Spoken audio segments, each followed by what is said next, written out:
श्री गोपाळ कृष्ण भगवान की जय। लीला नंबर 29।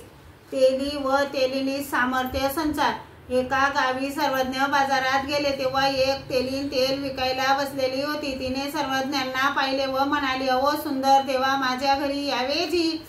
असे म्हणून देवाचा हात धरून आपल्या घरी घेऊन गेली। सर्वज्ञ तेथे गेल्यावर त्यांनी दाराच्या चौकटीच्या दोन्ही बाजूला हात टेकून आत डोकावून पाहिले व म्हणाले, अरे भल्या माणसा, तुझ्या पत्नीने आम्हाला येथे कशासाठी आणले? तो घाणा चालवत होता। त्याने म्हटले, जी मी तीड रगडणारा तेली, माझ्या पापाचे शाळण होण्यासाठी तिने आपल्याला आणले जी। असे म्हणून घाण्याखाली उतरला, नमस्कार केला, पलंगावर चादर टाकली, त्यावर सर्वज्ञांना बसविले। तो पण जवळच खाली बसला। तिने जेवणाची तयारी केली, देवाला जेवू घातले। मग सर्वज्ञांनी त्या दोघांना सामर्थ्य सुखाचा संचार केला।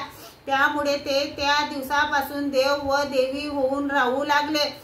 सर्वज्ञ ही लीळा भक्तजनांना सांगताना म्हणाले, आम्ही दुसऱ्यांदा त्यांच्या जवळ गेलो, परंतु त्यावेळी त्यांनी आम्हाला ओळखले सुद्धा नाही। श्री गोपाळ कृष्ण भगवान की जय।